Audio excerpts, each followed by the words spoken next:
Radio Windy Bay 98.3 FM din eda yankopon ase wahena dum ma afefofor asanso aba abotohen inda yeda odzikan kra wa fi 2021 ma yerishia ewo oye national agenda do wo Radio Windy Bay 98.3 FM menda homa ase de afi abasen ko mo hen di dwuma na afi so mo agepin da mo hen bedi dwuma Kwame Anamoah Madam Masibio San Mahumnara Akwaba Ezeba Oye Dwumedido na ya mahuma akwabe ne sanso emahum afresha pe de yankopon be hina dum na wagboyen no ban na waji na bamba edi etwa oye afi 2021 na mimde afi bokwa wiyin na dibiara yedi esinhine hodo de yepede hensa kan hensa etum aka wobra yetu anamon se yedi esin de keke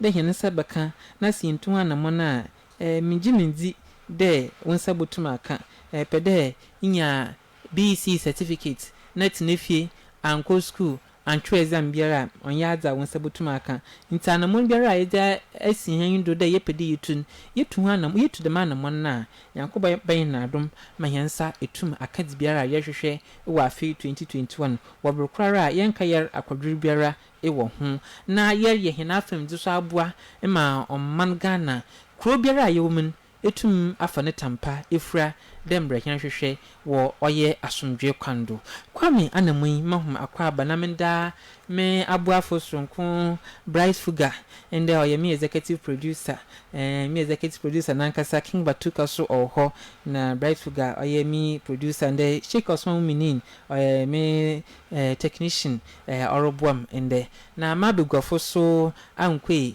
ofi MPP amayekunumu ewo Gomwa East communication team member ewa cancer damara na Evans Anochi ono oyankunam ono no constituency baby a social commentator damara na ankwe nunua oye anko safo ono so communication officer wo NDC amayekunumu no so waba cancer ewo fia ha nti ni mama begwafo akwaba na afi yanje hon afisha pansama wazir mahe yefa bibia ezebonwe yen hu za hwe afi ma afi etum akoyi amanyinara woya ya abrabom na ma ya hwehwe de aban be ya man nti anko mi sha sodo bra na mamu afi shapa afi nkomotin afi sedam na bibia ayi me o producer si na so mamu afi shapa wajodo na mama Radio Windy Bay 98.3 FM echifu ina so apishapa na metia mama Gomwa East constituency fu ina so apishapa mrana mo ya shafe fofrase for me as a politician and as an entrepreneur mama hu in the 2021 if on political side na onye easy ma yen as patch ya wa banim. Oh, okay. The maso ina egwezi na no ho keka ho no ono nso no ye hwe zo bo azena kaso be den obey but me rana mo za egwezi ni jedo ben na ewa aleka yendu ba bia ya kasanti egwezi ni sa onye yi egwezi menka do ye mesi ye hwe me razena okay obey so ndo bi en ho de no ba hye bibi okay na ye guda ye kasanti na ye hwe appointment okokodu eja obi aben baby obey den okay obehye ba no rana mo azukura maka edahye ye hu kran wa fi mu yin de say bebu na itima when so ade hu na ewo no month nasi na obi nkan hye say bebu na itima when so ade hu na ewo no month nasi na obi nka mfenhye na mom tu anamon was the twin there ipede business inyi obi owo business mu dada indi nkomo on checho egwedimu announce the business no nyama obotuma ma I successful my wadwin de obi ton cheche gare na nkate wo wonche honti wusoro koton gare na nkate ni bi ebia ono ton obeye bede bia na won so ton a na akoye den akobokai na yen susu ntwitwa yen ho nenti bibia ye bo hu ye hu biara because bi rana mo yen koyere be obi ntiasa sentinti a ebia mimi nde bia na oda me betena radio Windy Bay sure ba de na wo baye a Andrew Befi Windy Bay oda nyipa no tum betwitwa Andrew ni nenti obeka nsam a onya nokor na wodi yi Andrew fi Windy Bay edwuma mo okodo ebusue mo okodo ifie oyeden okodo ye besre asori muso okodo onye suban papa na kwa mi di twa ofida mi bia kesi 2022 mi run am MPP NDC other political parties obo kweke you want constituency from NDC for friend a branch here's your friend polling station from polling station to the national level ye be yi nyanim painful but then no somewhere August ye bako extraordinary congress na amendment bi a ye pede ye wo yen party constitution ni mu no ye congress kokoji tuma na ya fixed date for police station electoral area coordinators election constituency elections regional election and then national. Okay, this is the time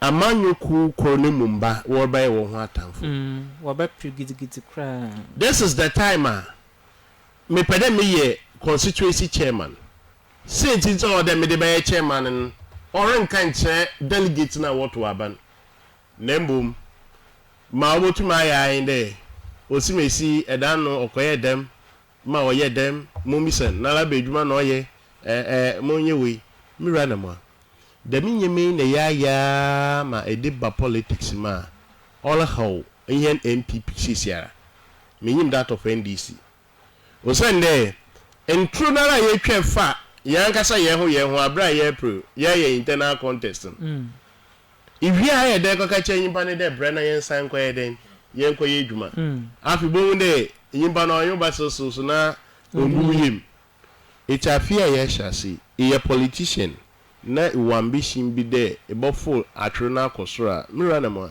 kaza botum aye kire nkofa wo wotum de wosi hin na ma won sama baka na otasuma na wadi tumini bo ma wadamo won tasum zuna se wadi ba ma zane de tasuma ona nenti twtwa na etimi na akam ne ya dem ne yi koye dem ebimu kwa kofa sabi kapa sabi predesa ebinum eda wado wo ho da na mame ye isu ane mame su nyina no wadi obanda ma omboa hen as amanyefo as a businessman ena timemufo ayewo oman mi tibira na ma afia ye hyasi butai biara mo a wokọ aso 31st ebimu ko bompa e bebre wa bra wan fan hye bia nto wo de wade bobu wade ba sha foforo na ase won so wade hye bi to honum de afi mu wo baye no in the 16th day of the new year it no hye na pede ye no 16 days etwem e sha sa bomba dia de be den e be sha ase na adi biara ye bia no ma wo yin free day se ezinyankopon zi wenyim e kan a bibiara yi bia no be den obaye nkoyim zidamo me mo bibia hwehia pa mema yenuanom a wo ase abaka yensa wo school ha so ye mo yi na hwehia pa dan mi share fine beautiful ladies bi won so mo hwehia pa wo ti wo so ma mo bo honi zi okay me so mi cheche obi bia cheme constituency fo na mi rana mo memfa konye idu na menda honorable afanyoma kenase mbibi abasen ko me gbode wu ha boy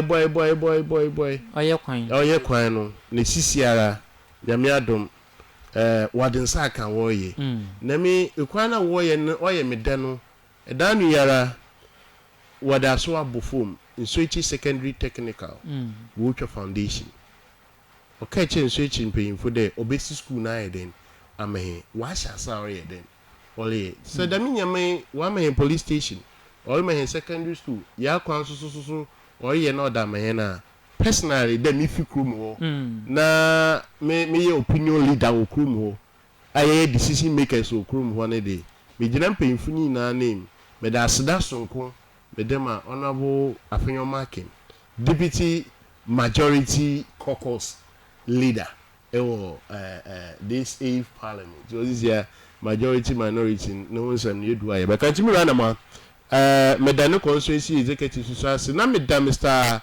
Ninsin the MC yeah ono so no abri na no me friend na na ma hona jura ba oye friend na we just miss wo kwan no wo beye and odun bibia na oye my roho but da no me beye am boto mpempeda kwan no why we am the start to first school oh okay contractor no so we kwan na man yes send onye na we di bro yen na wi wo be di bro yen na also wo di bro yen wi a bro yen wo oko Christmas breaker on sambra kwan no do na so wo di bro yen wi obi akwadwum nti contractor me send because them e kwan no oyazi bia o de yin na ya akomado o send there say nso chi kwan ni gina ne nada obobo makona bezi ma ho a wo dam ntabaka mu ho na egwezi na bibia na etuma ide say I me bodu ha na dwena minkita kala minso as late as last me do ha as late as 1 am minya card here then the coffee fair oje me no the same fair daytimes were then watch enti oy ma ho anti me rana ma me for we free do na me de asida ama mpemfu ya won so wohwe ma oh me na me fi constituency amraba because most of me shut down stay here on no nche oye ze ya sha for France enti ye pede ye kire Ghana for the eduma no odwure ye ni anom say bi so an force here no eduma no odwure enti ye ka da parliament oye hu.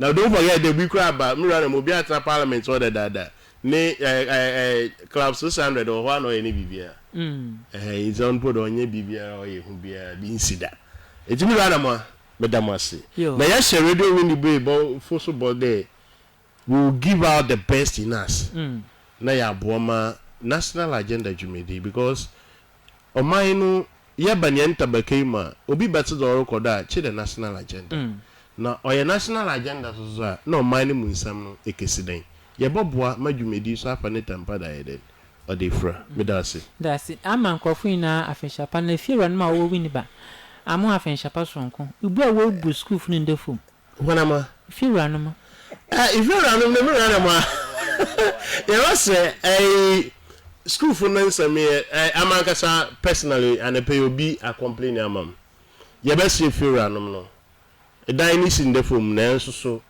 mama yemfa moframa no ho so nji mfaso a even bible kra ka yeah for in the room na obi 1018 say for a semester 3 months will say 1 year no 8 months from January to August from August September obaje foforo me say dan bi o want the baby amuti si de bi ho yin pay bi obi 1005 how ye best referral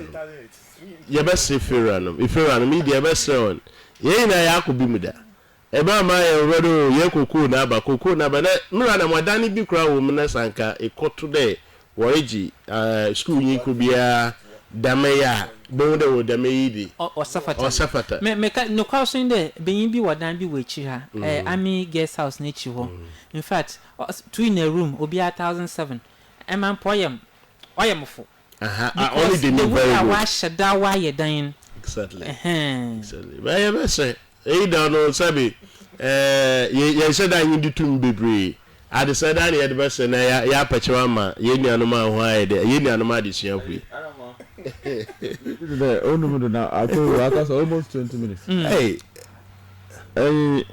Odumono okay yeah translate mbra wodo ba ida gasa on the one petition na wodo court in time there wa nyama bibre ope wa cho o cho onwieda Anamoah odika yabama radio win be mpemfo afenshapa na yechia ho ojodo na yechia oye national journal tiefo nyina yebechia radio win be tiefo nyina onye simpaman mpemfo a na da na na atena kondo awowo simbakom ha yebechia na ho so afenshapa na yechia Goma Central constituency NDC man na enye timemifa wowo ofi mpota odokopim Goma me ahafitem Kwame Anamoah na bamkwam yebama wo nyina afenshapa na yechia obibiara na meka da ho odo michia me boss oye Comrade Kwesi Dawood onye Kwesi Gate onye mpemfa waka nyina Chief McDerry regional governor yechia ho nyina Anamoah mesha safe baby amode see concerning student wabana ayebe accommodation asem no ayeden no odikan Anamoah mewo university no no I was as president na adekura mo at the time was that time I campaign in our as president in there na danka another accommodations that my sampa at the time nti my na there esase no ya chiro letter management the peda ya charge the student bia some fee na boy investment account. The purpose of the investment account na only there within 5 years no student bia in fact in the school both your dam wholesale fee no grants and your school fees it was 10 Ghana cedis per head per semester. The mobile after 5 years no your scar yenya now there's a student hostel ama school no in the eco UPS here before I do campus 1 hostel do once in Fando. That is what we did. It is a story one of them. Yes, mad order. Yes, it was the biggest runabout. Yeah, mad order or missing nature. Oh, as a student. Oh, me kada seminar me catch UW student our high, especially student in painful there. Honestly, as a former student, I find it quite difficult to understand why eba school imo school nangasa wansase. National leaders no want to one fun innovative win means oba for that wenya baby ama one student no wada. See, a politician it is not only enough to say that you are a politician of what? Or that it didn't make akwema nwa won hwe no another one won yi dem akonya no wo benya owo emfaso a owo offend them sabita fache ideas are all team no wo benya ho mfaso. Sure. And no, I want to use this opportunity to charge student leaders of this university that it is time that all the halls, all the leadership in all the halls, and then the SRC, everybody, they should come together and agree to start thinking about how they would get their own student accommodation. Because we did today, say when you school pay for this year, on SRC, sure, the students themselves should contribute. Why? Okay, there 4 in a room 1,008, 2 in a room 1,000. I was like, why? Maybe put 2,000. 2 in a room will be 2,000. 2,000. It is time that the UW student leaders, they should quickly come together and start thinking about look, that I know. Oh, yeah, huge edifice. Mark what? At the time, every colleagues, some of them did not understand what we were doing. I'm catching on there. I can't see. So you don't think about what you are going to get today. No. You think about what you will do. So that when our baba after all, no your home for what that kayo. Today, if you go to UPSA, one hour that they don't know me. When you every message this, and I friend and damn project. You can't answer me. They don't know. At the time that I was charging the student to pay, some of my colleagues in level 400 did not understand, but I knew what I was doing. It is sad, but you cannot. Your best friend, but you baby, you do. If you a MPO Hanum or your honorable Atkwamana, Afro Makina, he's into the people. Sure. The name Afro Alex has become a household name. He's done so many things for his constituents. Master there, Obaya, the ono na DCE they should find a way to ensure that one hour adana what ma student will come hand one more association like a reference landlords association wholesale owners association in Uniba na ono a friend and honorable MP no on DCE no why that association in Payphone and members and why one casa there mufana wo be school han so we be school na wo ba obo economy oma Uniba local economy no okona yimpa sure ye no matter drivers ya ma what one dey oma kro no okona yimpa ntino se wo ba na okaba there I don't am there what baby what na no wa school ntino people will find ways and means to join them. People will find ways and means to ensure that things become. I mean, it is unacceptable. I was shocked. The figures that were you all had to be students in Wamaya. Listen, baby, my catch budget 1,005. It didn't be. I had Abushman them. Abushman Martin. Baby, was supposed to ban. It didn't be them not 1,500 cities. It will chiha. 1,500 cities. Like me today. 4 people in a room. Me today. Baby, I'm a cadet. When we are confronted with challenges are. Younger choir and I'm not about of one of the way choir school no students no wala over fado no what that boy on the one paying for no when management didn't come money the wrong one assassin since you know want to na fi one yet there we is kind of what they carry to them but one assassin when management didn't come and when management is one assassin yeah assassin no University of Ghana and what the ma school no okay it's what the ma school na yeah the ma but the school is what the ma okay it's obi point to be a tama yan no University of Ghana asked authorities of UPSC UPSC then it was IPS I know IPS now obedo indomie what can I say yeah video was asking na obaje so we have to quickly look at what we have sky yenya and start doing something. Why the my banks school the student leaders together with finance officers of the university. Even the school now probably lead one. Good. The school will lead them to meet the banking institutions in the community. Now, so that certain years every student will pay every semester some amount of money towards that because since I tell them more investing no and I know of our maintenance number bisiako. Today as we speak, I a law student with UPSC. Oh, okay. Dam and I'm on a go to honor. When you're home, that is what you do. That is what now honorable your friend and MP, so honorable for your market. So, quickly, no. Over more than 1 year pay for Casa Kuma. Wholesale owners and I want a landlords association and one no one Gasa. None Gasa, until the name Nafi or more. Then we was about one from now over because the students in the bar, and I know you had a good working relationship with several of them stakeholders in this community, especially students. No, Nafi or more. Now I did this away the man, or because to tell me that with bar and then go for two, what a bank room, no behind 17 million. For how long? 1,005, 8 months. For 8 months. That is unacceptable. Or cheating. Or a complete rip-off. It has all the adjectives. I mean, find a room and why? I tell you. No, did a friend and Uncle Quay. A South Factor, what's it? Before him,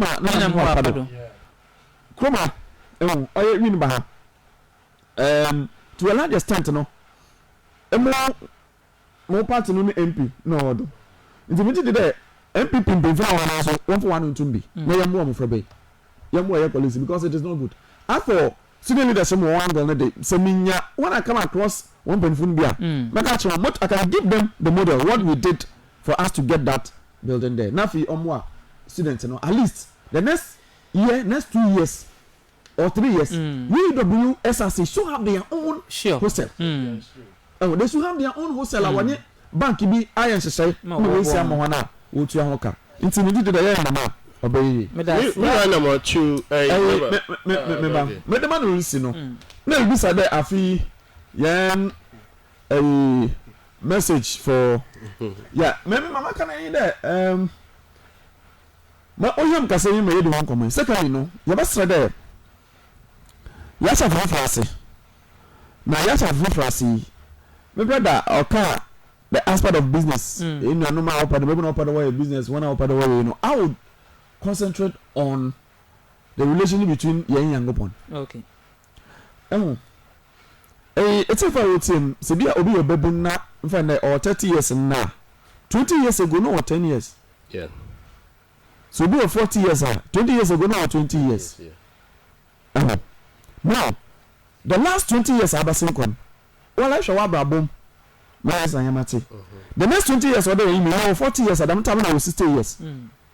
Yeah, I got 2024. Maybe some for the 2024 no don't know. Yeah. Only to know you look at them na itutu anamo titu se all the young upon mountain sada on wa or that modia na fi effects because we here them 20 years abasi if you go for do a o yim ho ahu no what say a yet that yes ro nko da bi o young upon na dum bi keke and the next 20 years or the yim over them time and anamo the next 20 years will be more than 60 years and I am telling me so what is going to happen between this time? Yeah. Inti yabasre mesre de wama yam hwehwe ya bofo no na chi kwan ye because oye de ala bo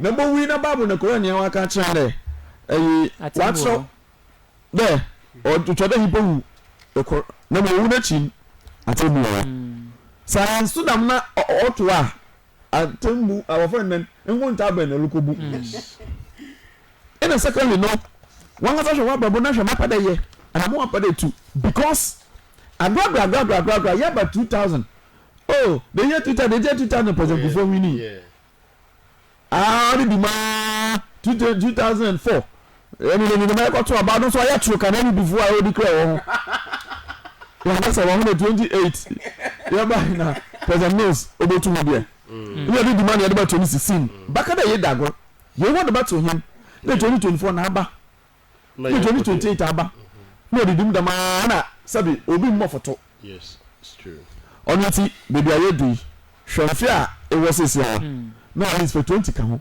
more than the next 20 years I go we need to already but we have in 20 years to come you will be one more less than 55 years oh my cry na yebo even before we say we be now cry na we don't cry na yes yaba oniti wo me tutu ya na mo ni na fi yamhwe ma yeye yangasa individuals and mo wo dey tu oba ma oba na ye bono empuntu bi obebem politics ni dey yebe politics ni yebe na so sabe wala wo ba safa wo ko fi nti oda ye hwe dey ibade ni ye otena oba ye mfa so dey ama he ina kuro na ye tetem na ye constituency na odu baby a gidi on fa ngosi baby ala fa hwemma na ye ntena asomdwum dan na wo to aba last week wo to aba we speaker me trust me to me Facebook me ka say Ghana ye democracy no say ya da I am mature da what to aba ma I want baba na fi ya hwade now I am expecting the parliamentarians to know that irrespective of the political party that it belongs to, we have one Ghana. People are not interested in you. Party affiliation. They are interested in Yatu. Life must continue. Maybe I can really. That is not what. On all government, Yaman Koye, no, no, pay on them that also on a pay on a hammer. Obey the do enough to move on. See, I put over 3.12% on Uncle. That is what they are thinking about. So it is up to them. And most especially, you know, MBB fund. We don't know the outcome of the court case. But since I am playing Nanaku for the was saying, why was when in India. 4 years not saying, you know, he gave us a very awful leadership. These 4 years, we are expecting better one. That is, if all things being equal, over there, court and Kade, on an army, fine, he should continue. Yeah, Ghana, let's move on. But he should change his style of leadership. Because we saw, some of us saw divisions, some of us saw, I there. It is me, myself, and I. Yeah, I'm watching Emuma kan mo musuka na se for. O man pay na Akufo-Addo na ngotin man pay na since 92. No been 4 years and went to one fa obi biala MP political party fufurum. Na one man position. Ono pe. Oh, na Martin Amide. Oh. No, okay, na your time. Oh, we are talking about cabinet positions. Okay. Rollins Yebi, President Kufuor Yebi, he had a lot of people from CPP, he had PNC people, Mills Yebi, Mahama, also, they're not no pay in a cabinet. All of them were NPP members, 125 plus ministers. And I personally felt that was not good enough. Ibadama or the Himbriba. Or the Himbriba. It is like, boy, you told me there. Sanka Oyada, Oya more a bit liberal. Today be our President Kufuor because the President Kufuor to turn na Akufo-Addo as president. And when you know if NPP man, he would then sustain him. And then the mess more no, and he allowed people to have their own way. Security was bad. NPP able to me say what the owner or kind of job, but to what Jeff you say bad na be. Na yafe. Ona book in Japan ko kana dwen church or se sasa beta fa che court judges ahoba no na ho. Obi kaka bia na ona de wa chere. All these things oma oyipa obi ya okay almost me yimpa konkwa tena ho. It's no he should be able to at least pay attention to what happened in the last 4 years and try to make changes. Yes. Why? Since I got now we that say no come did the baba or kasa there a speaker of parliament no on your political that is diplomatic. That is because the one like this was that choir. Which or you kusu ebe dubious obi biala you want my one speaker of parliament who Ghana one am sabota fache when you political party with aba and the person now can yeah put you baby mami ofi by justice no of course Banfado oh yeah of course you know only the most important thing is that you know want to let you realize that look you want what's in and sabota fache where you be so yeah until you look a majority no welcome hasam that's it. Kwame Anamoah to add up to what he's saying. Yeah, baby or the ND because okay. A footun sensem. Mesre. Who would say was in power dosso. Ye best say. Embrace all day footman. Okodo. Ne kanko okodo. To them I'm ready Derek. In Crawford the Danama hey. Because what the school for her. In she pia mo ban. Ye king. Asem sebi baby boni bin see. Into who fair na e dey am ha if you don't wo dan na esi. In a dama school for. Iti ye bese. MC ye nyim acting MC or ho sisiara because sisiara no am pay nim ball. MC fufu bi ezin. Na ya se MPP NDC leaders say simple man can kwa for the political divisions in Tunchen. Yeah, of course. Now idiom honorable Afanyo Markin Eban infrastructure development the man has done really a lot for a futu. My former Yensemia Yekin one fan quite dream to them and brother King. Acting MC. She university leaders, but they me in pain also that he said Biara, it did done almost Biala will win back. Edima Adama my Sabi, Yenyanum addition for day, one bet name or the way and she say. For all you know, how many of them even pay tax? To the assembly and then to the central government. It's kind of waging. Your budget banned. It's Sierra. Especially confirm no waging. Yeah, the national agenda. Me Anamoah. My and Kawa Hano Sohala. Yen 200 a month. No, be Pierre or the Danama, the chef way. 1 year she said, Papa. Say, some couple have been present, or be never done one, sorry. What about to wait to me, Yan? My engine because they could not say you could get 1,700. Maybe I done any Musukaka.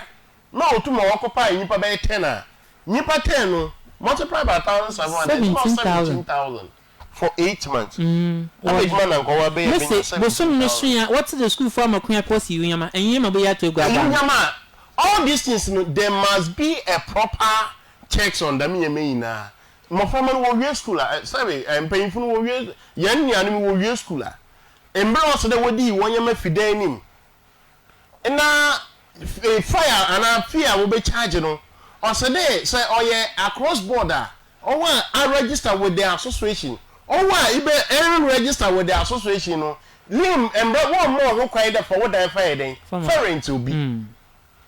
Abandama no about you know. Okay, me na me di me see. My pen na my Jimmy Graham Kubia. Lim Graham Kubia. So them you are a free consultation. Student leadership our hano. Even say school upon the one as a summer we are. They should cry on. They should fall on the MP. Economic administrator. There more passages in university hostel. What about mamu? Communities are audited that run in no. More caucasian pay for the dam na yepade ya. In the next 3-4 years, there will be enough accommodation or your school no nankasa needy. Please, already 1,007. That's a school need 700. Obo de 700 no, obo to afford the 700 no. So now we able to of course, you will be no more around the wapade they want to live they want their privacy. That one urbanized in 2000 on phobia. But they nimpa nan enum let's not die krumo. Onye di na moya rohu in there. Baby am edu omukra na sabi kapa sami impeders a. Ejanai sam wo fi ho. Oya sam. Isu sam wo fi ho. Baby I want you want kase won won ezi ba kra wo di kra wo fi ho no kra mpo no. Odun baby oya na oya asefem. Entimi ranama. Me ni e ba ya adwen. Student leadership won afemi den 121 a man. We are American acting MC what? Say you should not have a kind of one. Because I don't call out and then say to the what? Let me say, Yat wa baby. You were one MP campaign.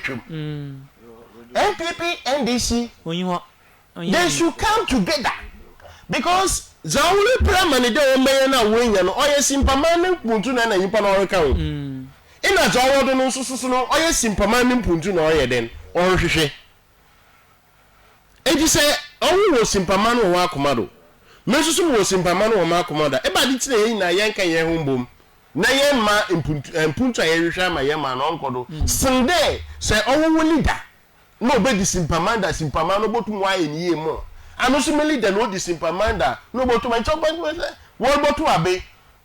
I saw a lot in Winneba.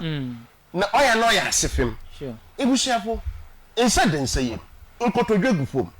Yes sam. Ye won pikope. Ona na bibie ye ebosua da ye den. Ye da friend. Consider about to bre baba biem. Na ye bobu no ye ba ye yin botu pampado. Na ye ahwehwem. Ye kan ye hu there as 4 years no oye zayen hwehwe anazo wanye zayen hwehwe ye besen akwa akanji pipu ni biem sese ara ye mfa MPP NDC ntu nchen na MPP communicators na MPP mpanyfo they should make themselves available because simpamane kan ko ne ye na ye den ye hwe mi kan na ma me di wie nu rana ma assembly members for suban bia what the one time na na wo kaka na na say na adwuma na yesin and I yes can be our baby. You swear an oath. Look at I'll pick forms. I say, more swear oath today. Move so moment. Of course, you may agree there at the end of the day. Now, by no year, she be and assembly members, most so mobile in her. Oh, you okay? Better penda. A free assembly man there in a human years. In a bunch of invitations, so come here. You know, this is not the reason why we voted for. It's in your best say. Some of these things here are working. University, for all you know, our electoral area be. School seminar, the union coffee be for all you know, where you are aware about this accommodation challenges here, then. Working. What in our for gym. On into the water about what I then. What more. At the end of the day, simple cope in a year in Iowa. Ghana cope in a year in Iowa. ye MPP Ghana na ye NDC Ghana eti ebese me run am e the national agenda mamu nje because this year akodo yereka September yabase yabetena ha yereka ye ntu anamon biara aba madam nyama na anu etwa bo dey sabi obi bubo eni hwe dan bi kura ba me run am e ko hwe baby environment ni keke kura mbo na nipa kope nipa ba 10 20 one dan kru na obi a I mean how oh ya di bi on say dey so do me run am medasi ankwe na Evans me ba wudi na dano in the week we go school fi North campus the South campus 35 Ghana cedis win by taxi drivers sika what you obi abaka na oba amele manyi we North campus 35 Ghana cedis last week North campus the South campus Mr. Dam the name 35 Ghana cedis mele manyi na me see baba driver for odo the whole Ghana win by na life and be agency be bia what is win ba Never be before carry fee faculty me do be see zongo ha oji me 3 cities faculty faculty me do be zongo oji me 3 cities but that's be no sense sign why are they doing that no they North campus simpara about what by South campus here 35 Ghana how then in the week they be 10 for what what's the way you waje me challenge one na kwafo na I there what's the hoko no area agba na nya abo nti no wonyi na won ba hada wonyi be South campus be bi owo na me sina mo kwata prade ofi uni be kwata prade mponji 35 but I mean this is purely criminal waje taxes are MP Momo na assembly mpin for na TPRT for na why mandatory body now what transportation ukuma no I mean, why they will be able to them ready say? Or at the end of the day, we portray the image of the community. We portray the very bad. I tell you, I went to a Krobi war. If he takes my never call wire panel door for Evisa. Now, some people be can't for Winnie Bahon, Mr. Martin. Oh, no, this is very bad. Because at the end of the day, and let me tell you, one of your sister station say school father. School for what to go. Them no adwin school for what to the scamper do. No, sometimes you say excuse me to use sometimes it's absolute madness. The school for bantino e bua on approve first. Na mochi. Na olu coach man bibi ton doko na chena mo asi he ya. Offer for police wo he ya. No chena man. 2 cities yi. Also, you never know a stranger, Amamo. Ambo, because school for it's my from our fast so north about south here. Driving us to 20 cities. Nam settled us 15. Nam 7 minutes one on a demon. Maybe son, Messi mean let taxi from north to south. Metro 8 cities. On the demo, I'll enjoy you. I'm going to dropping you. No, see, young co. Nam saw one young comma as a mama. We are here to do politics. But sometimes this social issue is also a too far because they too far benchi. Messi, school will be no crassy. What you should be behind the way do. In there obi no chrome internet networking was putting that exam into school ma kwanda 1 year exams school fees time one makuyo 1 year exams na be sin there so there's an avenue then who went to one one better one more supplementary exams how do you know what Manhattan or what about what New York 35 from North campus to South campus 35 school for na balance GPRT then a photo enforcement what the broadcast well they should enhance that because cars in the dual at the chroma one chroma especially what the other areas yes we drink baby our who have the chroma all in the name the school for now then you need proper checks on those cars now the people fear 6 years school fear some of them are complaining of one year more been police what's over is called north by south here odu commercial bank go pushing since 1005 well you see can lady no phone aben how chances no our can what about e would them and them Mira, ya bese. Wa GBR to you pay for our Winniba. No sir. Madam municipal assembly no susuno. Who are you said no? One sir, not the stickers and mosments are automatically identified there. The mekali or you do with Futu Hanum. Damn a mana what you want. But you know why you want them. What one man? They should not be interested in taking their 1 CDs no. One share car na like so but whether the car works within the community or for him for Orba or be open dropping Orba with destination or him they should make sure they can afford the buy na gaza. What's up with the Mokano danga so high then Oduko. Until the man will be here and all the sympathy all the time no. Winneba is a very beautiful community. But you go outsider, you can say Yabwa, Emma, Ibinu, Abba, what best say when you did I catch your miss in 2012, no more them when Cherry in Soho. Now some guy in the camera sampa, Winneba way. There, it will have my put the ha. And then in them 2 cities because the school for now. Now what I do that I mean my main chance in there. School for the baby I want to go down. Don't know why you want. I want so good they go. So not so the first cities was all this as a Obi was school I mean can say. Fiti edanu the 9th year I work at the one day I betting 1 week I will be do hey. E bu shafu polo dwene kwan a obotum assign in job money. Because you're a student in T. Now, a driver for will charge on a proof. I'm not cities. 3 cities in the being. What to now? The minister now banty. Now, even there, them school for now, Banase, Bedgy school for now. What does 1 city in Pashe? Kakabina say you know your 2 cities no too. Or did you now? Fine. What Babo? No, we are having but some of this is. Yeah, but in fact, yeah. On Minya, a chance be one here programs now. Yeah, because students, what about UW? Radio in the base for UW. Yeah. And see, we have to tell them. I'm making a corner. You see, some don't buy in Winneba, and I am leading that crusade. Equal Swedra, I don't remember how to sit. Equal Swedra be 50 pesos. And I just come from Swedra. There, with a podaha. No, in Tantabia, I Mercy. In the Equal City, Equal City,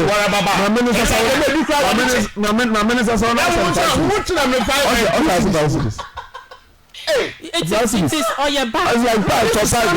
Oh, this is a crusader. All the young Nara are stakeholders in this community. All the young Naya were there then. That university was school Cronima. Only in China Chrono, not to Adum. More fuzzy school from 1 year. Of course, we'll be a digger. Origin Faso. But the Faso body blew a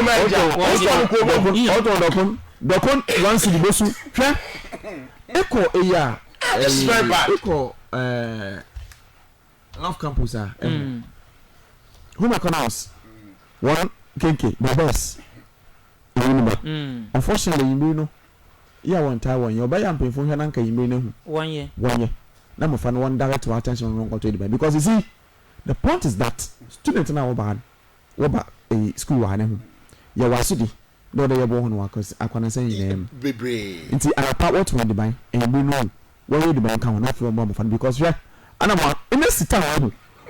A be pan there to me. But in answer. And I'm for you gonna hear now. It's yet to the crop on that but on your wasp. What's it? Oh, it's no. Is it what the point is? When we were in school here, and he said that the wholesale them here. And yeah, them time, I know, Miss my uncle. Oh, young crime. Yes. No, yet Legon. What are you talking about? No, mommy, call what out of the Sassanation of Ghana. Pato, pay die. There was a week at the Winneba and Yama, especially Brea with the Nibu deal with Winneba. Winneba the whole Ghana. No inflation central in Winneba. Oh, really? I'm not taking my time. Winneba central in North Ghana, so a central region. Oh, really? See, Winneba no me in 1 year. This is very bad. I'm telling me, I don't want 50 pesos for Winneba. What on 2 cents for Winneba? It was 50 pesos. How? Yes. How? I'm not lying. Just go to Swedro and see. No, it's because the laws of the municipal assembly it's not working enough. Today, American, what the effort there? School fee bay. Oh, Pierre, sorry, I was meeting his man. obiara sora motonis one obiara sora mo ye dem wa brand ye proper checks nipa na oto wa ka ma ye da go checks oloma eya we hold on fan assembly one sikrum no one you to one je lampu in fact one je we should go to every joint obi on to one bia one kejim oh yes one kejim oh the assembly go buy iska then the people who know that look ada here and I don't want to say to the assembly must approve adna gasa wala loto no or they want permit to class and adna loto na then attend why you better than do na gasa you can agidi what the say am of me be o do in bra say ase he the case opia to baby what to is Water West Road so you on you asanko fa baby how say a futu Diana Kumadra. Yeah, yet to come Halo. On Sunday, you fa school no yet the bunk of Mepu. On the way. You know, you're probably on the way. No, I won't bet I had Kodache. And this yes, it's my stop. This particular one, I waste. And because of the numbers, what's the numbers? What's the margin? It don't be equal one or pedania. And you are from a catch or than answer. You were nonsense. No, what did you have to do? So I checked, I read somewhere in the news that the school admitted 20,000. Yeah, well, this time around. No, but in Ghana, they admit. No. You have been the most popular thing. Where was this? You will be better. 4-1, no 4-4. Where's the 4-1, 4-4? Level 100. No, I've been at level 200 and 300 for no yeah. Obinam is so cheap, then. Hey, say a bono had no two. It's only I there. It was really Mr. MC. But I think Age upon where the yourself. Upon I'll bring him here. Age upon where the yourself. Obi Piara the time the my hair will come here Piara. Age upon one friend more. My friend one by school here Piara, my friend out. Anyway, why the friend who one by me will be ano. Then the person can go to court. Or they will fix standard price for the ones hostels are money then oh look to me now then is it Kwame do that Kwame hey do you know that for say we be granted that opportunity to run a hotel or a hostel no Ghana tourism must give you yes an A. Oh, so when you use your home as a hostel, you need to be granted. You need to be granted by Ghana Tourism Authority. Do you get it? And to all those who are using their homes as hostels, are illegal? Per law, it's illegal. It's illegal. And what are the assembly doing about this? Do you get it? It's illegal because the hostel before you run it, tourism they will assess that do you have a good lavatory, the spacing, can you have free atmosphere, the environment. Can people, be able to move around? I mean, everything they consider all those things, and nearest to a danger near there, they consider all these things. But now you go to a community, maybe like area like my place, our friend then, what do you call it? Locals. No, down there, going to Sanko down there. Where most of our frosters are settling up. Roman school area there. See, when you enter there, you can get a room, a single room. 70 by 8. I mean a single room. 7 by 7 and 9. 4 people. Normal single room. Normal single room. Yeah, 4 people. And then you ask, my bro, woman is 1G, but my at least 1,005. And 4 people, so every individual. 1,500. 6,000. And then you ask them. Outside the whole year. And then you ask them, so how do you assess urinal, your washrooms? Like we have one urinal, the whole house is sharing it. So if just imagine if time is between and you want to go for lectures, so it means that time you need to just put on something and then come for lectures. You understand? And they are doing that, the expense that the idea when you ask them, why do you raise the bar so high like that? Do you know what they tell you? School for was said night. School for was said night. What was said night? Really? What blog no go? What was said night? What said night? So it is school for was said night. What said night? That is how much you can charge. Open baby, crack question. Baby, call it 2,000. Me and me one more because miss me baby. Until me now. You see, they see all these things and one of the sad aspects of the whole thing is that you meet somebody who is a mother. a mother. Somebody who's a mother who say at least also net maybe. Oh, in vocabulary. And these same people will earn money, and at the end of the week, you know, Sunday, collection. Oh, I saw the Mr. As if you for one for Quampa stay now, I am point some. I forgot about it. It is so sad. You know, to close the curtain on this, we will tell the students that yes, you are fresh in the system. You try as much as possible to comply with yourself, and then where you are finding yourself. You see, you shouldn't be that so open that because I've been with the parent and this time I'm free, so I have to explore. You have to be extra careful, especially those who have taken. I went to the beach side today. It's so sad. Everybody, most of the students, they want to go and swim. You see, that no orientation register catch on. You should be very careful. They win Liverpool, or you're very rough. They should be very careful with the sea. And you see, all of them want. I had the registrar telling them the movie program. You see, you get those things. So be careful with the sea. Once you come in, please and please again, be careful with the sea. So if you can swim at Bosumchia, this is Winneba. It's a clear entity. Please try as much as possible. And then those of you who also want to explore, this is the time. I want to go everywhere. I want people to know that I'm in the university. Please and please again. And then the COVID is not gone, as people think it is, because school has been open to all the people. Try as much as possible to observe the protocol. It is very, very important. Very, very important. So let's try as much as possible. Now, if yes, I didn't. See, I saw 5 CD now. Those kind of things in there. Those food vendors, you know one thing. You know they often tell us that school food need why I am not 2 caps. School food about to me not 15 caps. And the quantum of money they raise, it's not good. Total rip off. But Obi Sinde, Yambra Roman School name. School no was an Friday. JSS no was primary as one was 18 honey na Aden Sabi Capra toilet or polythene bag too.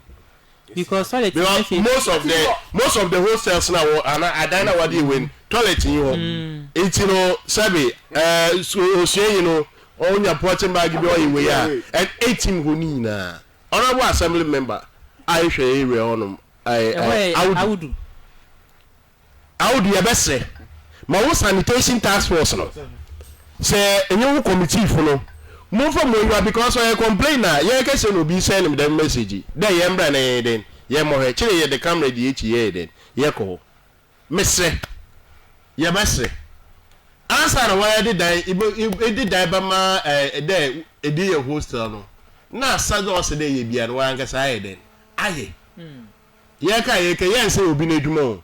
But on my ye ne kan kwa ye na ye de ye hwehwe isimpama ne de na akomado enti ye hwehwe ma simpama no so no oye den on say Anamoah ye kan say in the say yam put ye be kan ye da so dum pan kan any national agenda oh national agenda ye kan say na wonderful no go why ye dey there is another twist of it student ba ye nti ye do no ma say be wasa wa track for so what's wrong you so apa ebe dey yala let me fit provide ma bi a we need to come or so that no family aba je na na woko what's your god do oba no be bu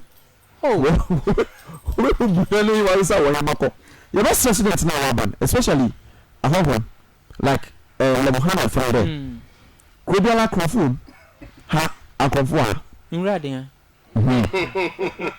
only ma wo jeja wo hodam especially one phones na laptop na massive phone say wo ko class anopa windows ni I want to tune igbe window no so elevers na fi ijan eto igbegbe eche curtains no kwa ha na gbegbe elevers no obi tini tira offer dem wo bo nyam wo na ko ba na gbegbe yin wa sesa wo de ko ati wo mo wo hodam because ya kan ye ke ani te bi abu there ma aretonfo wo bu nkofu ma eya denwafo Wobum coffee, hotel owners, Wobum free, Metasi Davas was Wobum free, the one of your conference was also. Over the man of Moko and I buy.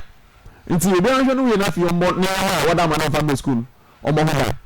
No one else one anonymous will be more on a parasite. Maybe I open school one thing one thing one and everybody did. One thing one and the way one about already by your answer. No, no, so. If you say now, if you have any excuses, it will be a fun one.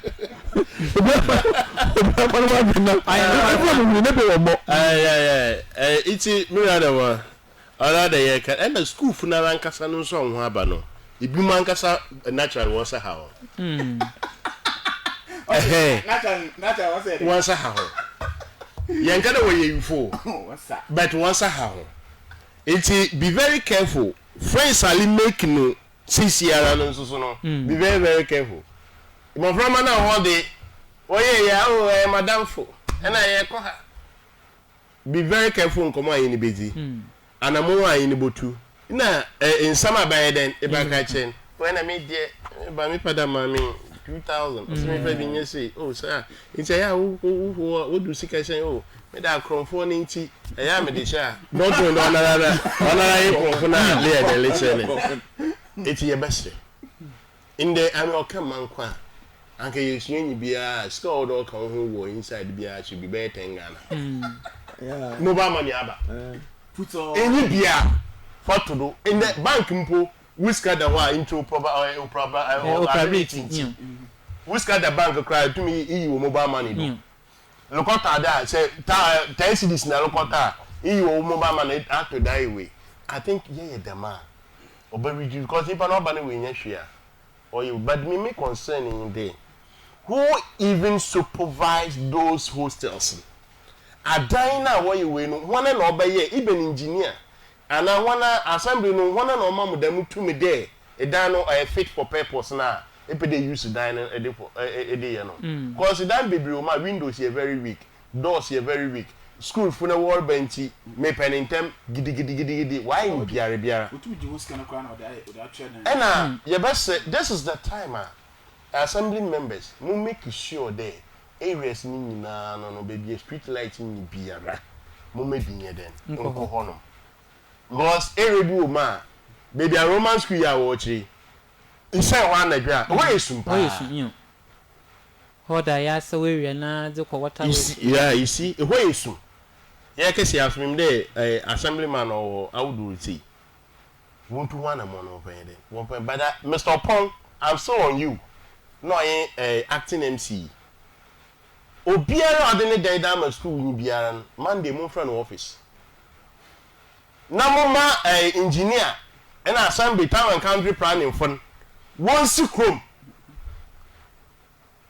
one call them last work demolition exercise here bo one ababi one sikrom obiara do woden edam obi there or edam esuafo da won tinem ana dan no of fit purpose na e dey dem business na Ghana Tourism Authority one more permission there wodan no fire hostel na do you have fire extinguisher there do you have service toilet there but from because they should even have a space as something like conference area over to one group discussion do they have them in Yemeni na in a dynamic ventilation what a dino windows or that a dino does it accommodate in 4 5 6 7 8 10 na lead obia 1,007 1,005 does it I mean fit that standard this are never or there town and country planning for task force our assembly what send form what so more yimpa so why didn't mbada yet why deny then esido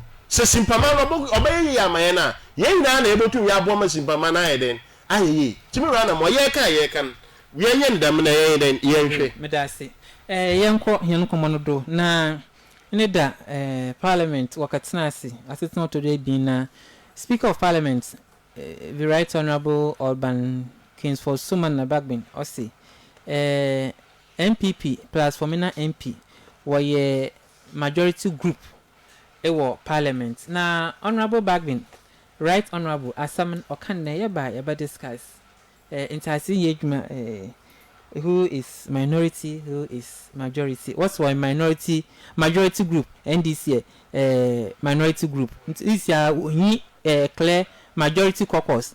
This is the more than no caucus. This is a group. No, you knew where that Abba. Honorable members, I received a letter from one of your colleagues, the Honorable Andrew Esiema Amwako, the Member of Parliament for Formina constituency. The member that is holding the balance in this house. I have the letter in my hands and I'll proceed to read the contents to all of you. The letter emanates from his office and is dated 13th January 2021. The Right Honorable Speaker, Office of Parliament, Osu, Accra. Dear Sir, declaration to do business with the MPP caucus.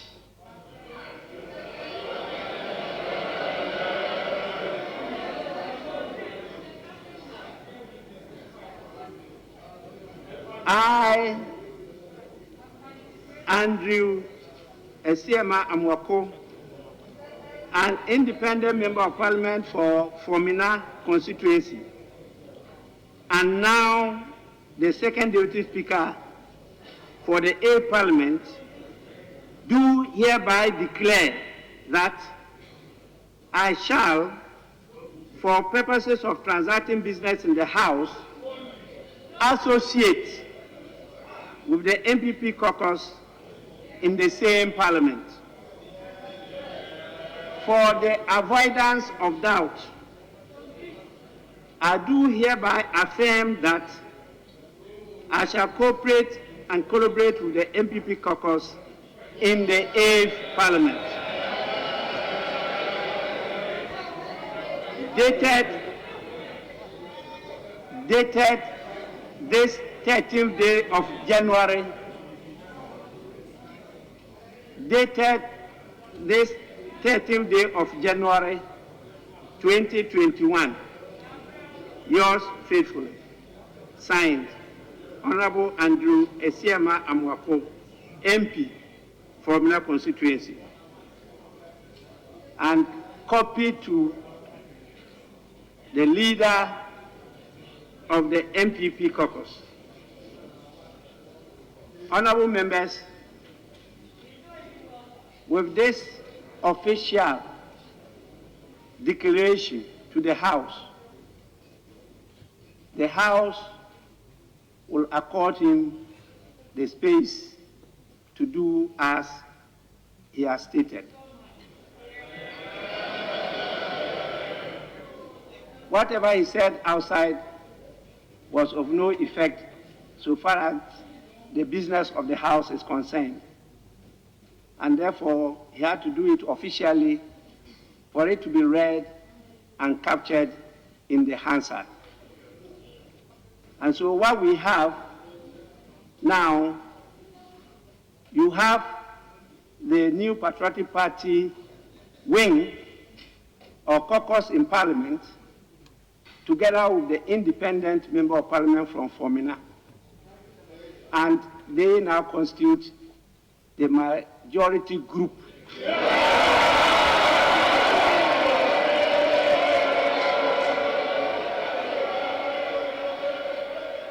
Inti Right Honorable Obangbin na yeti ni ruling na bra okan na oye MPP caucus and MPP group oye hondo papa.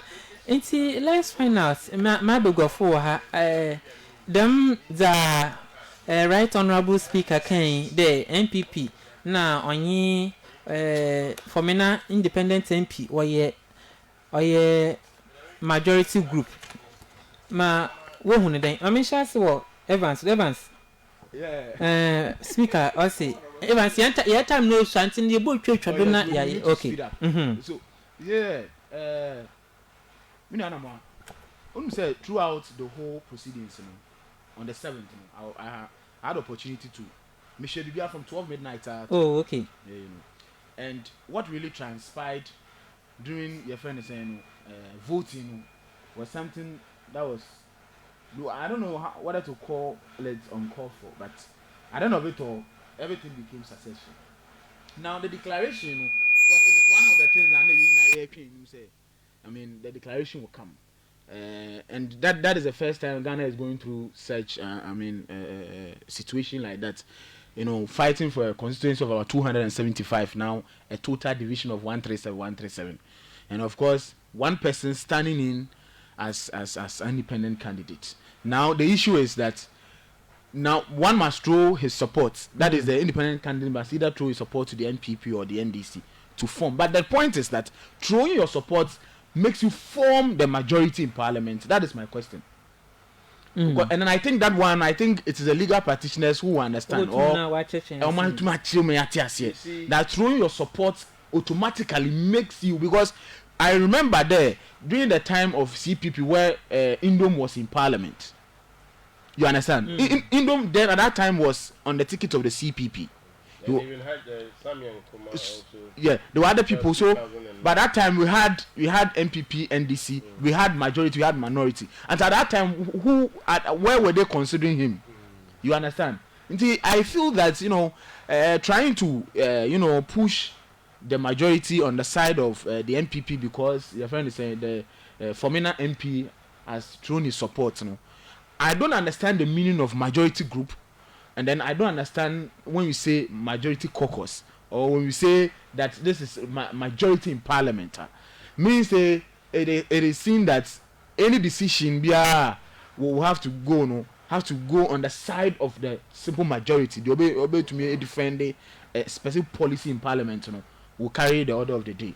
See, we are just looking out for a better expansion of majority in parliament, but on our own perspective, the enemy say 137. You understand? So what constitutes a majority caucus and what constitutes a majority group in parliament? I say we are still hoping that they will explain. But for me, I still don't understand when we say because a lot of the cases are also in court. What if after court proceedings now others will have to lose their seats or others have to win their seats? How is it also going to be? Do you get it? And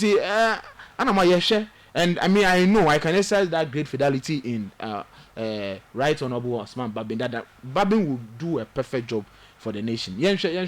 Say, I mean, moving forward, things will be in good hands. If only we are not going to. I don't really know why we are so much interested in majority, minority. People are even fighting boot to boot on that. Whilst there are a lot of work in front of us that we need to do or pursue. And this time, as my brother rightly said, this time we need a kind of governance. You see, everybody must be part. Everybody must be part. You understand? And it shouldn't be that so limited to specific people. Others also were raising allegations, family and friends. And this time we are hoping that it will calm down. Now, I say, don't share baby. Say, meshema omano kanko na kono. She him say baby kama sa. Me da say. Uncle. Okay. I can't keep quiet on me. I'm bonito. Me run on. What happened in Parliament and what is happening in this 8th Parliament, I personally will call for the Constitutional Review Committee. They should sit up. Certain aspect in our Constitution was silent on, and as we go forward, the already encourage election of Speaker immediately after dissolution of Parliament. They should have to look at it again. What happened on the 7th January? Not a complete overthrow of government. Okay, because there was no president then. Yeah, dissolve Parliament. We don't have president. Na me brother can say be offer. Mosi no. Obi nya akukudu kwatina speaker na egu mepe. Overthrown president. Na ni nyina me ranama Constitution Review Committee one sign in Constitution review. We are now learning or hearing majority group and then minority group. Now it's a clear deterrent to NPP NDC. Because Kwame Anamoah Ibekaya, we free to have the nothing be skirt and blouse in you, skirt and blouse in you. Me you in upon skirt and in popam them browsing. President and I want him to into to Abadaman. Who if you do be here NPP for now? All that mean your president in the Mujidin. He be here. Now what I way. Mama Yehede. Any all-inclusive government in a year can. This is parliament in a measure day. Obey Juma. Mama and this new day. You were the speaker of parliament. Constitution also in the absence of the president, the vice, the speaker of parliament. Honestly, you are then the chief justice. Eti yen na yawa be mu no yenyim challenges ayewo misisi ano no ye fa ye ho adwen but this time on my opinion to kan na beleji won koma speak on dibi ye fa ye ho adwen okay and that right honorable Urban Smana Kingsford Barbin can be or what the interests of the nation at heart. And this is what we are all praying, that the purpose of a parliament, somebody being in a parliament, will be felt this time around. President were very, very important bills here or the member parliament, considering its approval. First one will be on education.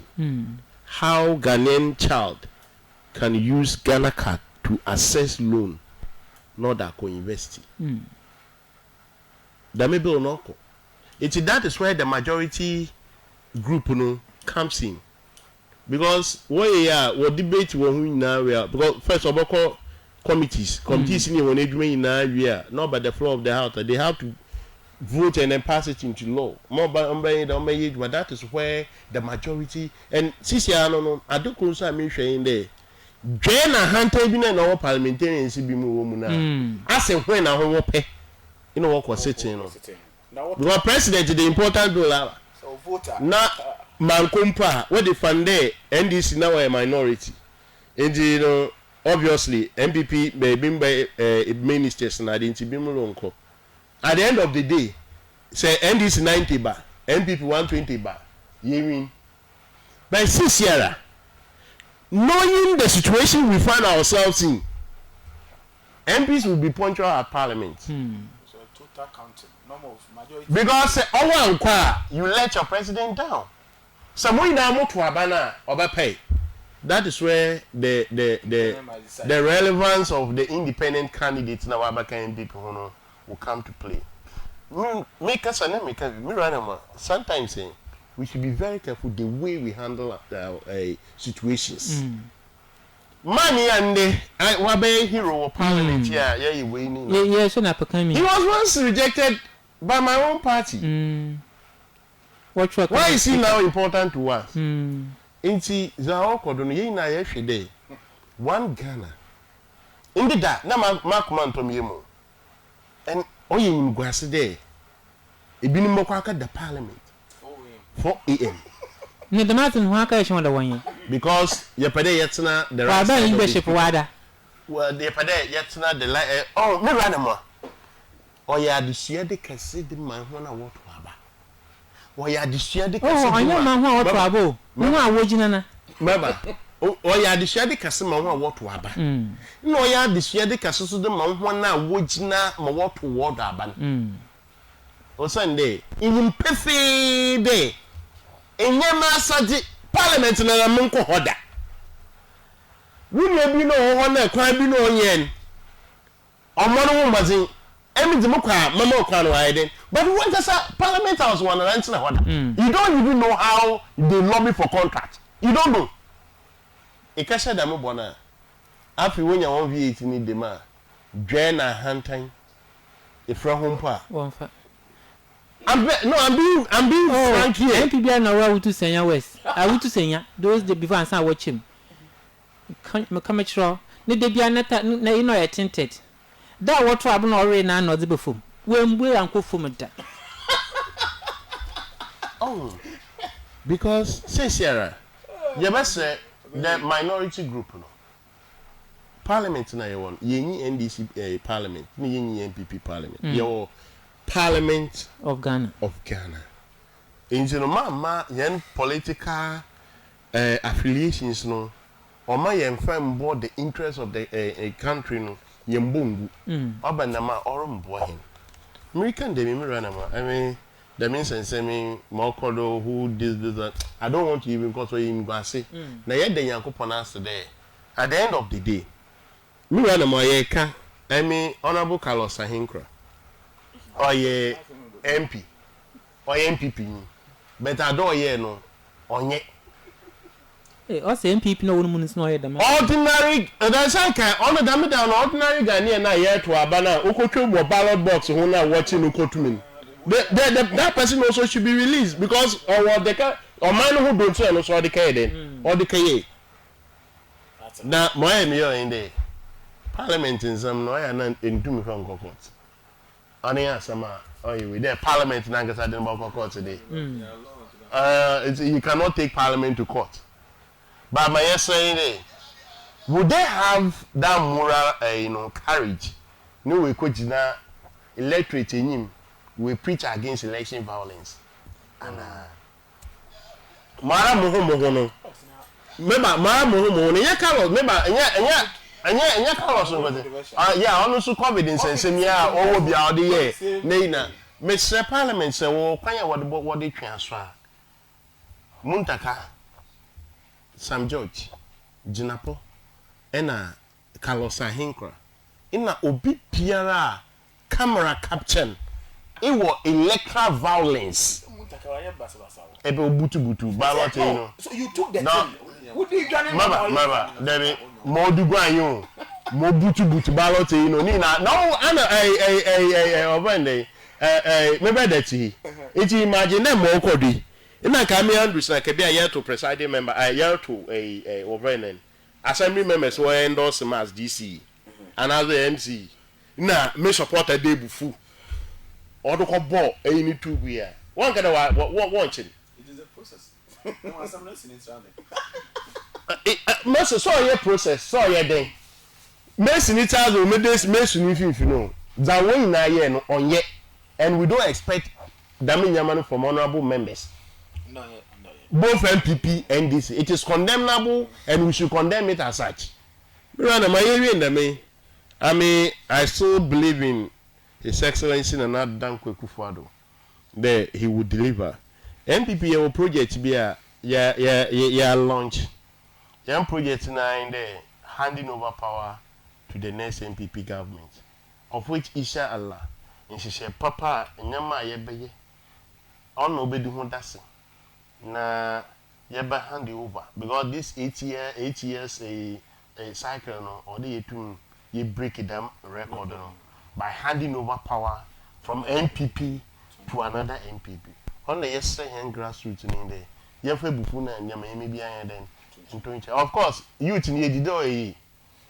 you preach the one for henshe baby no na agenda na and also the project na ya set no yi na na ye ho be den ye de be shame dey ndama entire 2024 day na mijina platform do MPP platform do me brother over na Kosafo MPP platform that ye campaign manana Dankwa Akufo-Addo to me run am 2024 me ni bejina MPP platform do as MPP member no a campaign am His Excellency Nana Dankwa Akufo-Addo waka chem about campaign whoever you didn't buy but on waka chem the 2024 no until 2024 no wa cross the capital by MPP waka chem yeah ana ebe mi di maso ma sa ma sha se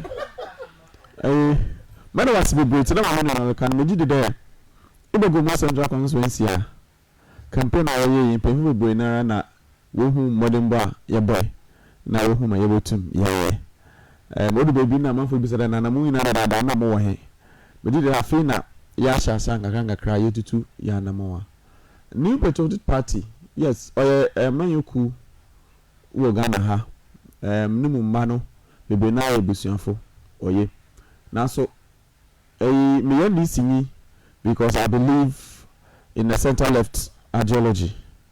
I don't believe in property and democracy.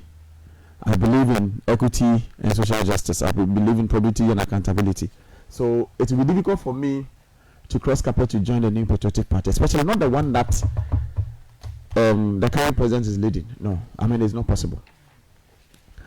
You will see your parliament now. On December 7th, I got to about Moses see your member the man. No, I'm not parliamentarians. No, the way you train. It will on the 6th and the 7th of January 2021. Assembly no see. It's if Assembly no see them in now. We show TV no there. Well, yamma power you dibu or more Ghana hand constitution no. Or my opinion no one number no. No, why when you money we friend and aso. Parliamentarians also a friend and aso. Into other work to aba. Na we Speaker of Parliament. Fofa. The Speaker of Parliament no. Ojinem no more parliamentarians no wouldn't so. Or the water obey our parliamentarians. Only the number no be on MP. Obiala nye MP ina chamber wana parliamentarians no ananda machebe dwafo wotena obiala yi won ma waache oni de obiala nti no your first come first serve it is difficult ntamna okotena bebi a oye speaker na nesa infama MPP fu bai wo bai na wadun ye wonde wonum na watena as majority nti nka wo ma okwa wasa wo matena but damdam no obiala nye MP one of them now I think what about we for our boss in. It's not one day, you know, before by Nafi, a big mobile fool. Yes, my awkward TV no. It's in fee a clerk of parliament number 10, sir. Or 12 o'clock. Now, I did see, or 70 now, or to Abana, or the Ebe, new speaker of parliament. Clerk and assassin. Omo yehu agudita parliamentarians na watu aba mo na oyi na wo ina obusai no obisa de aso woni ku bi na parliament ho obi wo peni bi a wo pade wo no 18 na watu no da ba mo be ye speaker of parliament na ina NDC amayeku no around the NDC kokosen one leader down oye Honorable Haruna on nominate a friend man owura Alban Sumana Babin into win na obi second day oye NDC from one side iti onu no na nka obebi sade MPP from one side na ha MPP kokoso no so one for nomination bra na wa afewa always issue regarding as in North MP no.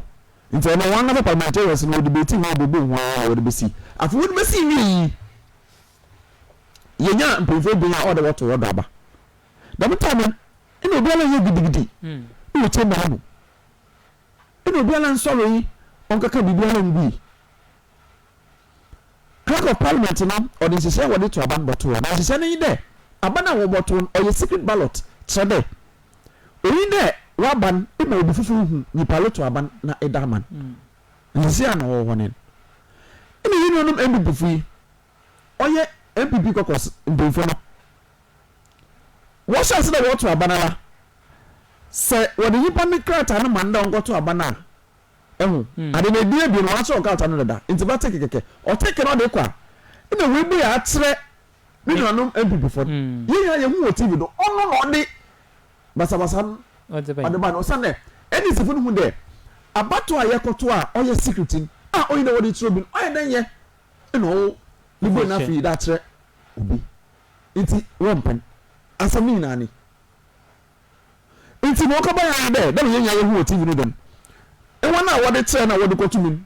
O dem be film wo koyi ballot box no wo yi da mai no wodi film. Wo yakọ oye bi oye basa. Every day is from what one was it. It's in the anything there. We don't get on MPP phone. What's the matter? I say, Sunday, the sanctity of that secret ballot needed to be protected. But when I was sending orders, it has somehow called it. When is it going to wash us? Every people wash us. Now, what year? December 7th, the same thing. You find the aircraft to Aba. Now you put an agent in another party in Natal. No, be look to Abana. About to now, Wally and Tone. It was a thing that already to be a now do it in enough a good enough that good. It's in a police station where nine times an engine to that is exactly what happened. In a vocation and Obimo or no bootu booth in it was because they were protecting the sanctity of the secret ballot. On the you know why are the one man now was enough what I sent. And I feel young family, young man, our first Jaffu. Young Ali, young Panamaka. No, ma, oh, you Bella Wawa. Only there. What to a baby? More walking. Walking. Eh, Ura. Professor Queen, number maybe 136. And I call, I say, it's automatically. About to be to be automatically, no. Bamin, where you had them 38. It's wash and say walk ahead. Wash and say walk ahead and MP Senoko. Never you winning. Oko you ballot no person will do going. Why the massimi on live TV? I was surprised. The student elections, boy, you don't know it. One of the walk to a bamboo the walk. Tiranka walk. It was a Roman school police station. Now the walk on Koye Mobi. You put it on Koye man. Nobody in the South Kobe Moody. But some of it and Kobe. And that is what happened. You cannot blame Muntaka. You cannot blame any of the guys because they were rather protecting. I didn't know what they are now. And she said that one. Oh, but I said, let me say more quiet. In Hebrew, you don't know the Occasion name. Or the secret ballot. Oh, yeah, Inanka, Obia Kotu Nako. A Kotu Nako. Go be never was a Bian. It's more common day. Enjoy, but any honestly speaking, me wouldn't know one of those things. Because I'm not here to Abana and in the United States of America. Oh, Trump makes it difficult. What the demonstration, what they call war parliament house, or they call war. No, we are got now a speaker, no name one other how speaker. It was happening. So, sincerely speaking, I did not see any big deal. The only problem I had was military now by. The military now it was a total overthrow of our constitution. And then my attitude, then former ministers of security, they were the one that called the people in. And it was a very sad situation. This constitution, and the two constitutions, only constitutional, Ghana body at your power, and we need to protect it. And that brings me to the worry and the problem that our person have of Mambane and Ado. Now, what's your Mambane? Come look at me, no affair military. Come look at me, no affair soldier. Come look at me, no affair soldier. Yeah, registration, the soldier for one and I'm here. We didn't hear condo. Your registration, walk out to a bar. In your number registration, last year registration, yeah. And can even go more. Often put out go more German, a Sukme, or Bossy, also the other now. No, I'm not casting him, but the year come. I mean, this is one of the things that you can't even want to answer. The man is not or what it. I am under you for the first time in the history of Ghana. Not even doing Nkrumah and Nkrumah time. There, Parliament, a soldier for Beji Chi, Nebukugu. What are you talking about? Honestly, one of the things that I expect this parliamentarian to do is to impeach this president. I will not lie to you if I am Mr. Mikawawa. Because you don't do things like that. You were a Juma soldier for you. You were a Juma subs for you. You were a Juma police for you. Impo parliamentarians and one police war.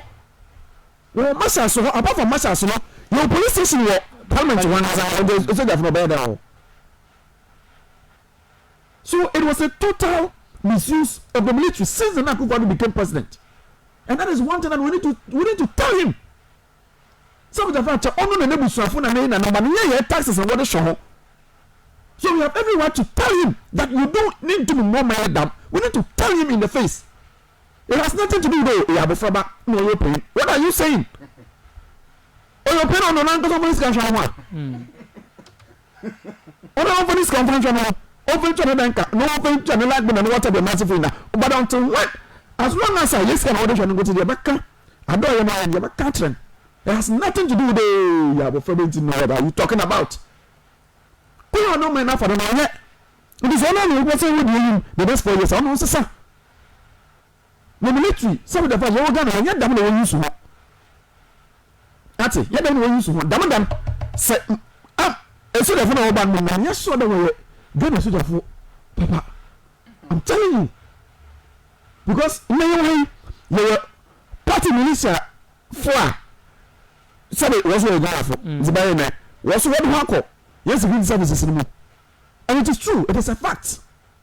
It's a bit because Ghana, you know, one level of professionalism, they know majority of them are very much educated, they know the constitution to the standard, they cannot obey an order to go to the chamber of parliament to go and do what? It means we are subverting the constitution, and that is wrong. That aside, SAV, it's a year for you, Martin there. So them are welcome. Says Yala, Ghana, Masabo Jumho. Ye majority caucus, minority caucus. Martin there.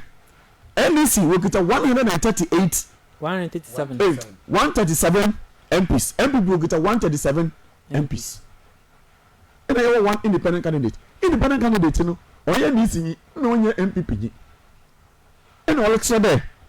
For the purposes of doing business in the house, you know, or joining MPP fund, it doesn't mean the New Patriotic Party as a party. We will get in the parliament. So, party members are MPP fund. Why 137? Only the speaker make there were majority group, and even that on the basis of doing business. Remember that no I can't say behind well your constitution no no. So when you speak of parliament, constitution nature there. The two deputy speakers, first deputy and second deputy, no, only for the same political party. It is the MP from one from an MP there. And it means that that seat, you know, or they will declare vacant. They go to a by-election. Okay. Into Japan, or your MP, into on can be from one. Then, so why your business now? Another way, it's a policy. Good, about joining in voting. That is it. Mami, announcement number 0503923158.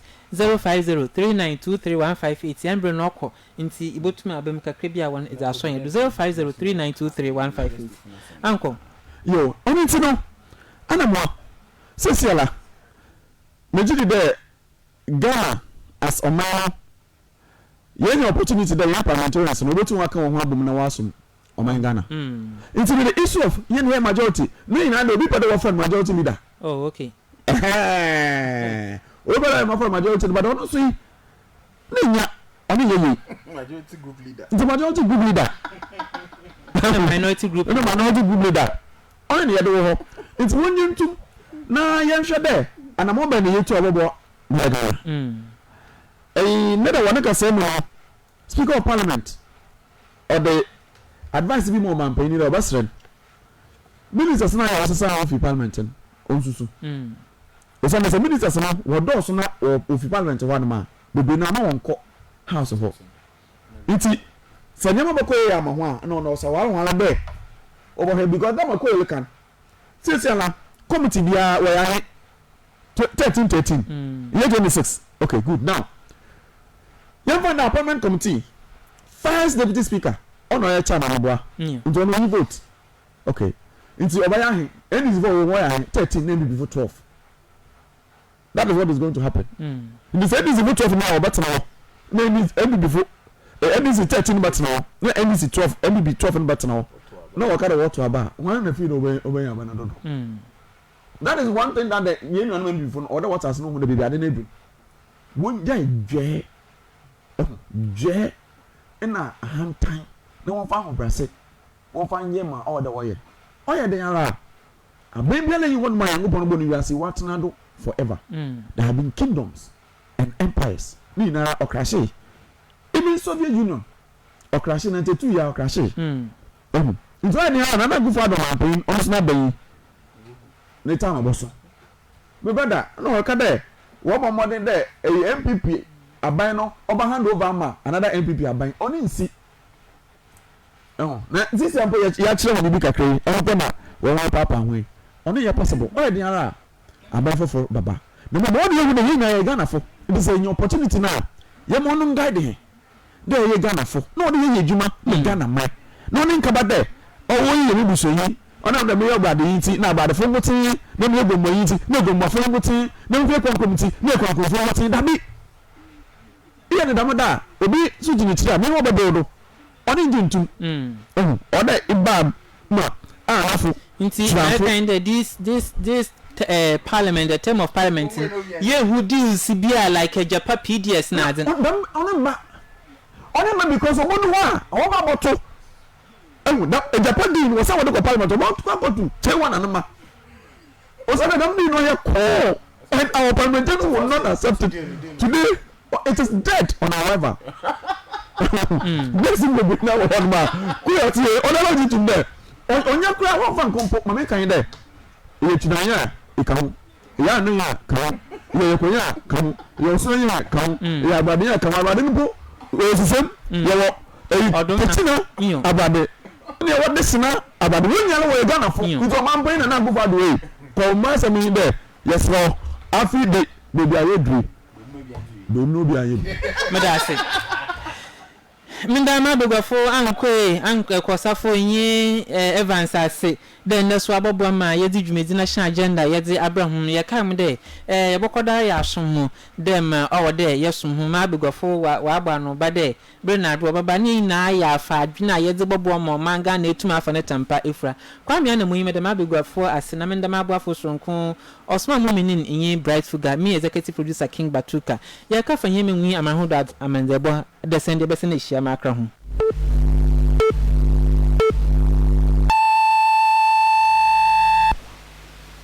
The time is 6 o'clock and this is Radio Ghana. The news presented by Jonathan Thompson. On headlines, Food and Drugs Authority to get tough on importers with fake registration numbers. Flood victims